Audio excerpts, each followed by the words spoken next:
Yo, selamat datang di channel Kerehore kesayangan kita, di channel Quantitates. Tapi kan bang, video ini budgetnya bukan Kerehore lagi. Oh, masih Kerehore kok, yaitu dengan budget 1 jutaan doang. Iya, 1 jutaan, tapi nambah 50 juta doang. Yo beli dong, masa nggak beli? Gak ada uang? Kan ada ginjal. Jadi seminggu yang lalu channel ini dipinjamkan sebuah PC high-end dari Asus Indonesia buat di-review, yaitu seri PC dari Asus TUF Gaming. Kapan lagi kan kita nyicipin PC dengan teknologi terbaru? Dan yang pasti PC high-end ini bukan cuma untuk keperluan gaming rata galaksi doang. Ya memang sih tujuan awalnya buat gaming dengan grafik memanjakan mata hati dan mata batin. Yang jelas PC ini dikhususkan untuk pekerjaan ekstrim, mulai dari rendering, edit 3D, dan pekerjaan profesional lainnya. Jangan kayak saya, dipinjemin PC high-end malah dipakai buat nonton anime. Ya gimana ya bang? Kalau buat main game, kasihan listrik rumah saya cuma 900 VA. Saya kan termasuk Kerehore ya. Dan gak usah banyak basa-basi lagi, langsung aja kita ke pengenalan komponen dari rakitan kali ini. Let's go.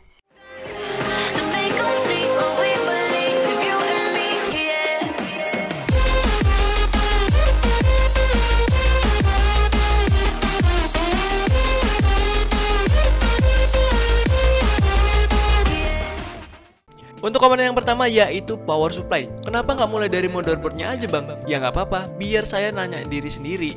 Yaitu kita pakai PSU high-end dari Asus ROG Thor 1200 Watt Platinum 2 yang sudah bersertifikasi 80 plus Platinum. Yap, ini adalah seri di atasnya Gold, yaitu dengan efisiensi di 90 hingga 94%. Lalu PSU ini sudah full modular ya, dan pastinya ada kabel khusus untuk pin power VGA di jajaran RTX yang terbaru. Dan yang spesial dari PSU ini yaitu ada display untuk indikasi penggunaan daya wattnya. Wah, ini bener-bener keren coy, sumpah baru tahu sebenarnya. Lanjut ke komponen yang selanjutnya yaitu motherboard. Di sini kita pakai motherboard Asus TUF Gaming Z790 Plus Wi-Fi yang sudah ada Wi-Fi generasi 6E dan Bluetooth 5.3. Jadi nggak perlu ribet lagi beli Wi-Fi tambahan lagi. Lalu untuk spesifikasi dari motherboard ini menggunakan soket LGA 1700 yang pastinya udah support hingga ke jajaran Intel generasi ke-12 dan 13. Buat memori RAM motherboard ini bisa support hingga 192 GB DDR5. Dan untuk kecepatannya ini bisa support hingga 7200 MHz dalam kurung OC atau overclocking. Buset ya, RAM 129 GB buat apa jir? Lalu motherboard ini juga sudah support PCIe generasi kelima atau 5.0, jadi makin kencang lagi kalau dipasangin VGA kelas high-end. Gak cuma itu aja yang bikin kenceng, tapi slot M.2 NVMe nya ini juga udah generasi 4x4, jadi makin ngebut lagi buat transfer datanya. Apalagi ada 3 slot NVMe dan 1 M.2 SATA, jadi makin leluasa untuk upgradable di storage-nya. Yang saya suka dari motherboard ini yaitu ada di back panelnya yang sudah menyatu, jadi kelihatan cakep aja gitu. Ya memang jajaran high-end itu kayak gitu semua ya. Untuk spesifikasi lebih detailnya kalian bisa aja lihat di gambar berikut ini.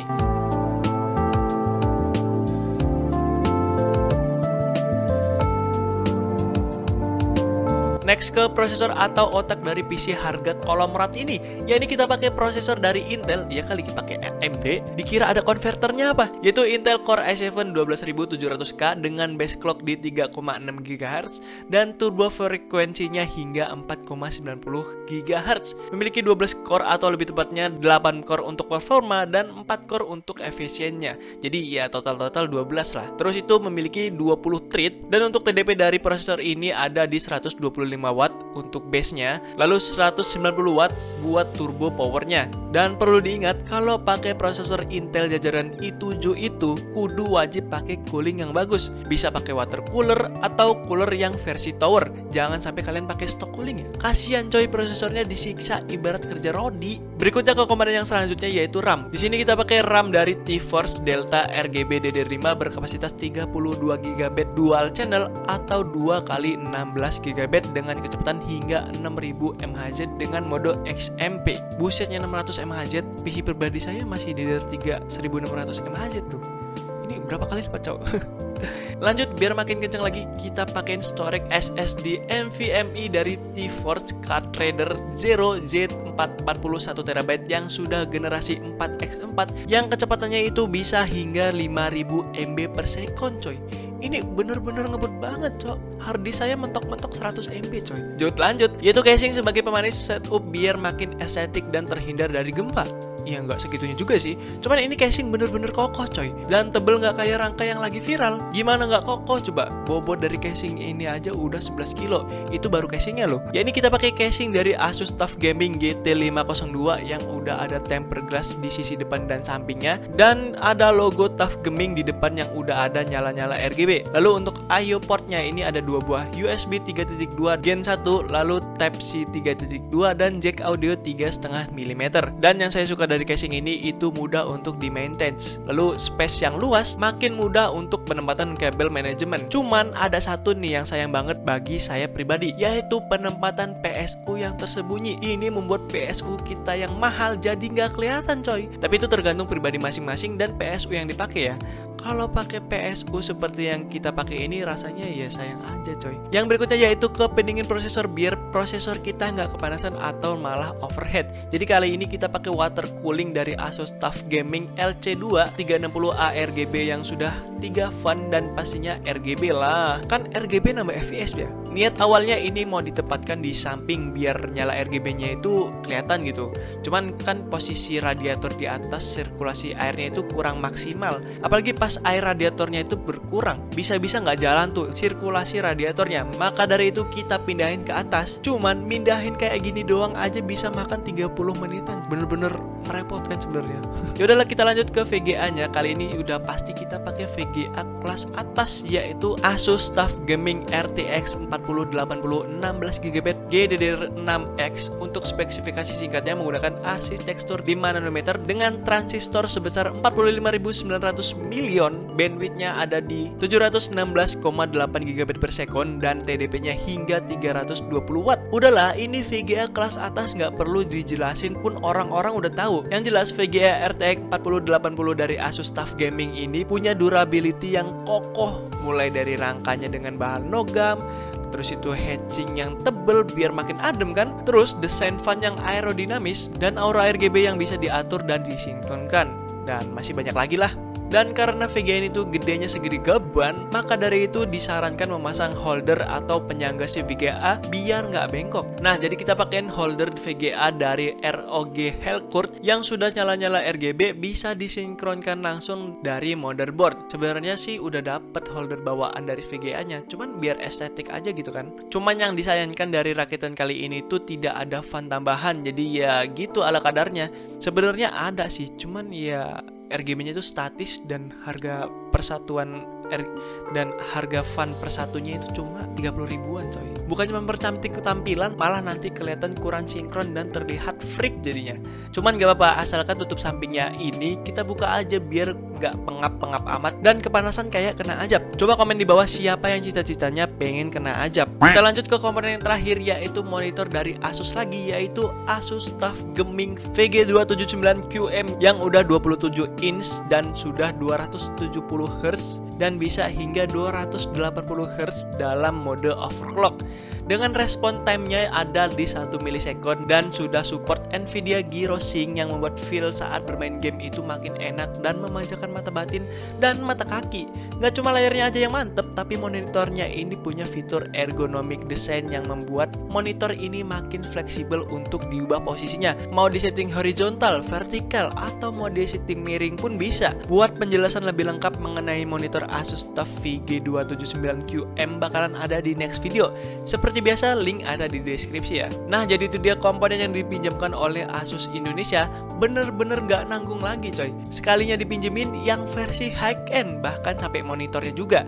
Pastinya saya sangat amat berterima kasih oleh pihak Asus Indonesia. Kapan lagi coba dipinjemin seri high-end dari Asus ya kan? Apalagi ini RTX coy, buset dah. Untuk total dari rakitan kali ini yaitu 1 jutaan, maksudnya 51.912.000 rupiah untuk PC PC-nya doang. Sedangkan kalau sama monitornya itu bisa hingga Rp58.412.000 karena harga monitornya ini doang aja di kisaran 6,5 jutaan coy. Gila banget, malah mahalan monitor ini daripada PC pribadi saya coy. Dan gak usah banyak cincong lagi, langsung aja kita ke tes performa dari PC ini. Let's go. Untuk pengujian yang pertama kita tes render video 1080p dengan durasi 60 detik polosan menggunakan Adobe Premiere Pro 2020 memakan waktu render yaitu hanya 9 detik coy. Lalu jika durasi videonya kita jadiin 10 menit itu membutuhkan waktu render di 1 menit 17 detik. Sedangkan jika kita pakai video 4K polosan dengan durasi 60 detik itu membutuhkan waktu render 13 detik.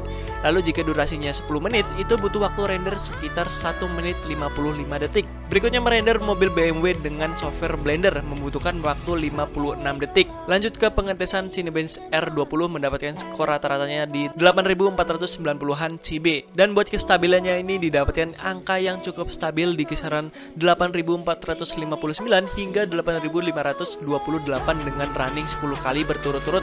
Next ke Cinebench R23 dengan multicore yang didapat yaitu 22.659 PTS, sedangkan single core yang didapat yaitu 1929 ITS. Berikutnya kita uji seberapa cepat SSD NVMe yang dipakai kali ini.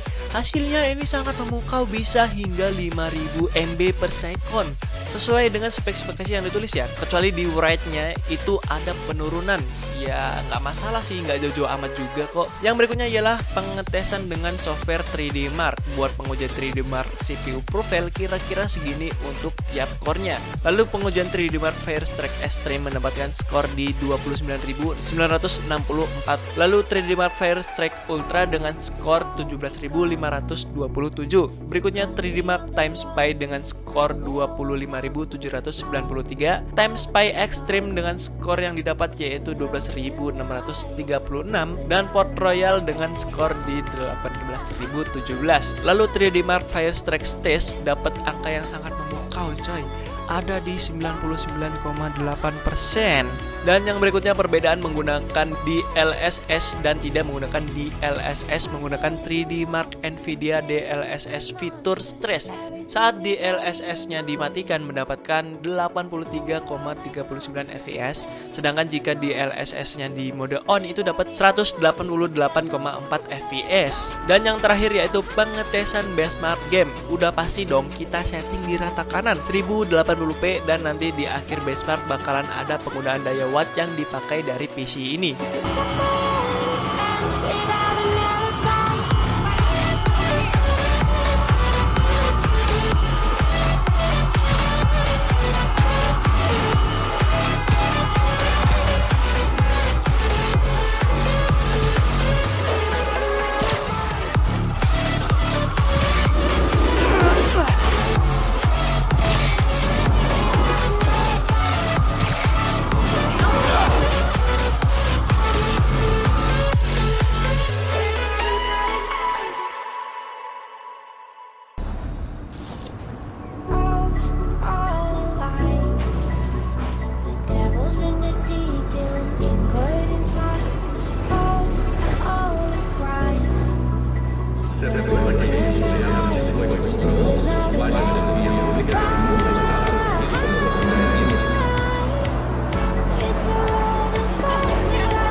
Everything that brought me alive, though we're all like monsters, playing with the monsters.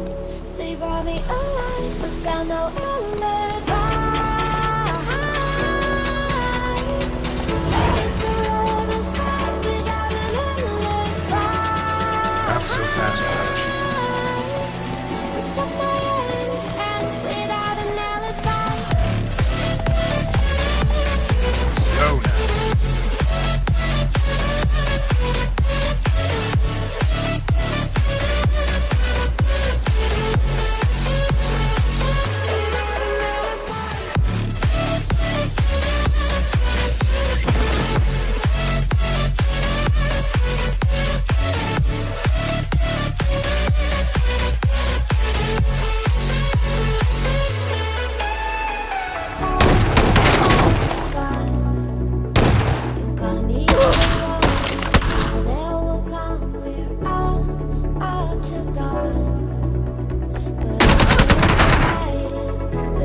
an alibi. It's a lover's fight without an alibi. Took my insides. I can't wait no longer. Playing with the monsters. Everything that brought me alive. Going around like I'm getting shot. the monsters. They brought me alive, but got no alibi.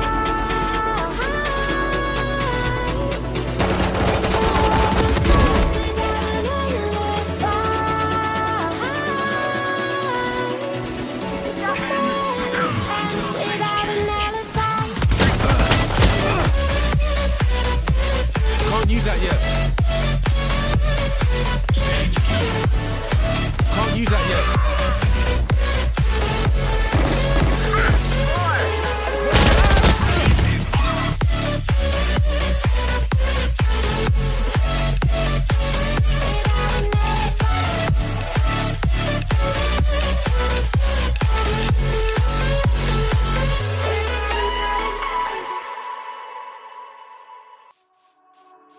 All alive. The devil's in the detail, lingered inside. Oh, a holy crime. But how can I hide it without an alibi? It's a lover's fight without an alibi. Got no alibi.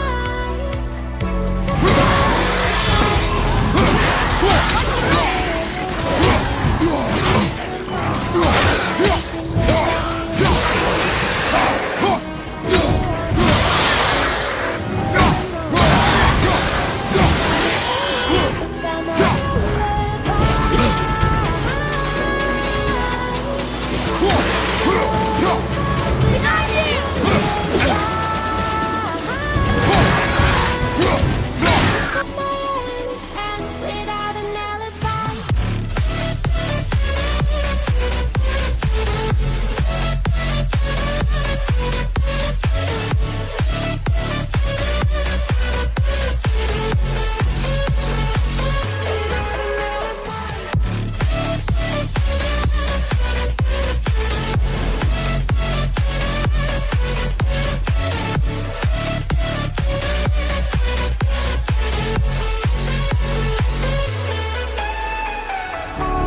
Smoking gun, you got me on the run. We know there will come. We're out till dawn.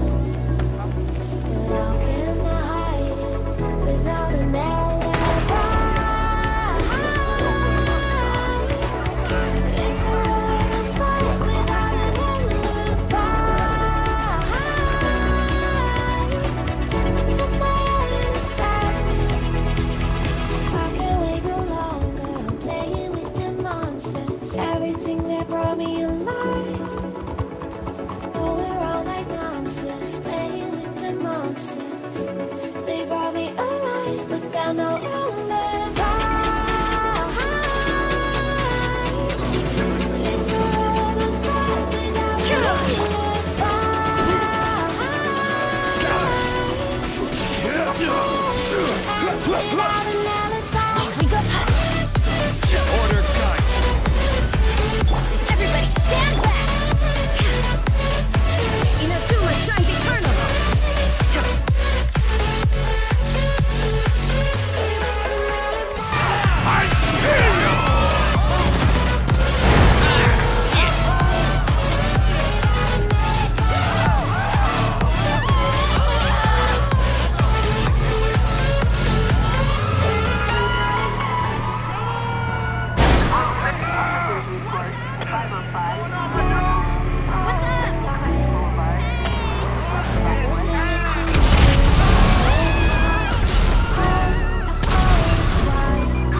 Nah, jadi itu dia performa dari PC ini. Berikutnya ialah seberapa gede sih PC ini untuk penggunaan daya wattnya. saat di kondisi idle itu hanya memakan di kisaran 60-an watt untuk PC-nya aja. Tapi kalau sama monitor itu bisa hingga 120-an watt. Berikutnya saat menonton YouTube 1080p itu berkisar di 108 watt untuk PC-nya doang. Jika sama monitor itu bisa sampai 134 watt. Lalu saat menjalankan 3D Mark Firestrike Extreme dia memakan hingga 430-an watt untuk PC-nya doang ya. Lalu kalau sama monitornya itu bisa sampai 500-an watt. Coy, gila sih, ini sahabat PLN banget. Tapi ketika kita tes game GTA 5 di settingan rata kanan 1080p itu hanya memakan listrik hanya di 275-an watt untuk PC-nya doang. Tapi kalau sama monitornya itu bisa sampai 325-an watt. Ini PC pokoknya sahabat PLN banget dah. Nah, jadi itu dia performa dan konsumsi daya dari PC budget anak pelajar kolom rat kali ini. Gimana menurut kalian? Coba tulis di kolom komentar. Bagi saya sih sulit buat nyari kekurangannya, kecuali di bagian PSU dan casingnya itu loh. Sayang banget kalau ketutup. Selebihnya sih ini mantep banget coy. Ini bener-bener spek impian semua orang yang pingin upgrade PC-nya yang kentang. Siapa sih yang nggak pingin punya PC spek high-end? Saya pun kalau dikasih udah pasti jingkrak-jingkrak ya, salto-salto. Dipinjemin aja saya mah udah syukur. Dan segitu aja untuk video kali ini. Like jika kalian suka dengan video kali ini, dislike kalau enggak. Follow akun Instagram @quentitech biar kalian tahu progres saya sebelum mengupload video terbaru nantinya. Karena cuma di situ saya sering share kegiatan sehari-hari. Dan jangan lupa buat kalian yang belum subscribe silahkan di subscribe dulu. Lalu share ke grup keluarga dan jangan lupa untuk mengaktifkan tombol loncengnya biar nggak ketinggalan video-video terbaru dari channel ini.